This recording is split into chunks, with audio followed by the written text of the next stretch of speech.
never told the Americans or the French when they should organize their elections, so it is not up to them to come and tell us when we should organize ours. There will be no more elections to please the West, said Prime Minister of Burkina Faso. Our priorities are security, the rebuilding of the state and development. If the elections can help us have security, we will organize them. If the elections can help us rebuild our state, if the elections can bring development, we will organize them as soon as possible.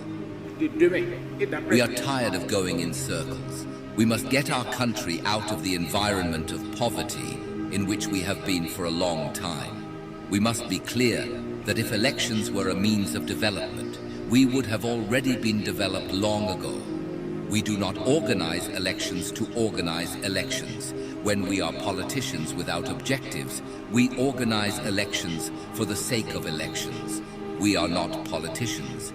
We are men with a mission. We came for a mission. It is to secure our territory, rebuild our state, and develop our country.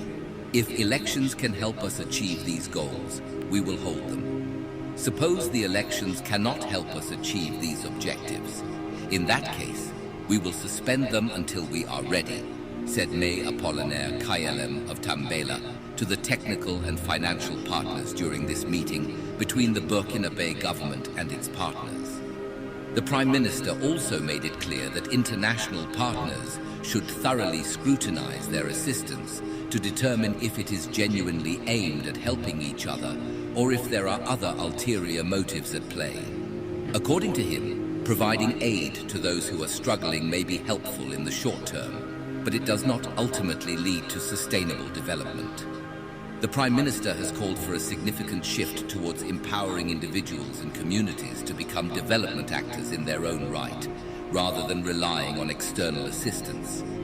This approach will benefit everyone, including the global economy, through increased international trade.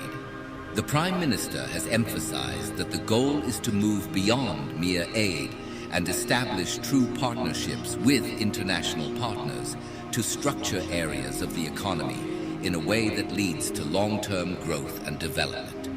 He has stressed that the ultimate goal is the emancipation of citizens and that true partnerships must be built on mutual respect, trust, and collaboration. A few weeks ago, Captain Ibrahim Traoré also said that elections in Burkina Faso are not a priority compared to security.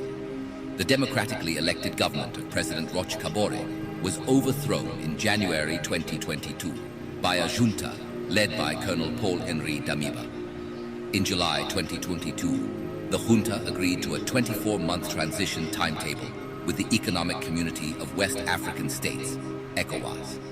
Then, in September of that year, the 35-year-old Traoré ousted Damiba and superseded the constitution with a charter giving himself unilateral powers. Despite agreeing to keep the previously negotiated transition timetable, the extra-constitutional seizures of power undermined Burkina Faso's nascent and hard-earned democratically oriented political process, which had overcome the 27-year rule of Blaise Compaoré, who had himself come to power in a coup. Yeah, greetings. This is Sokobis Woko Busy Full Center. Guys, no time. Let's hit the ground running. Now, here what the man now so. The man now say they're not to do election to please anybody, especially the West. Say them go know when they go do their election. For now, they get a lot of problems when they go solve before they go do their elections. Yes, a lot of problems they ground. Election not be the first, not be the main priority right now. Yes, a lot of people when they be say they don't understand.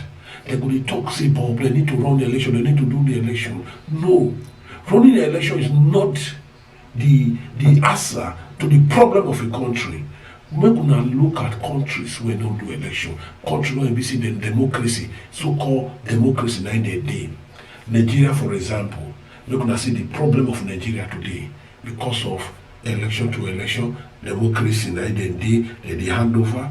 But I dey talk this thing from beginning. Don't tell you years when I dey talk this thing.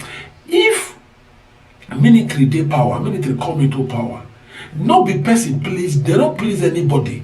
They don't go beg anybody say support me make I enter power, I go pay you back. They come into power to rule. But when those civilians they campaign, they're going to meet individual, big people. They tell them, say, make you help me. If I enter, I go pay you. Then the so-called godfather go tell them, say, okay, see how much will they pay every month or every year, or depends on their agreement. Taxpayers' money, citizens' money, they go take and they pay one person. Then others go they find their own. They go they for the money, go the Western countries, go keep. At the end of it, all the people for the democratic countries, they go they hungry.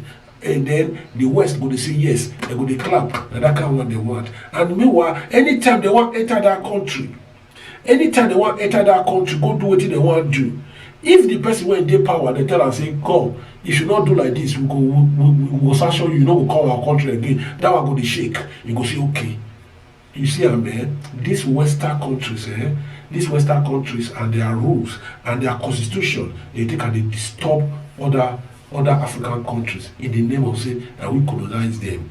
Guys, it's time Africa wake up. This democracy of a day, it is poor countries. If African countries they destroy African countries. Make una look into Niger. How do they steal their gold? How do they steal their uranium before? But when the military man come now, he say no. Still, they don't need them. That democracy they need. May God help Africa. Peace.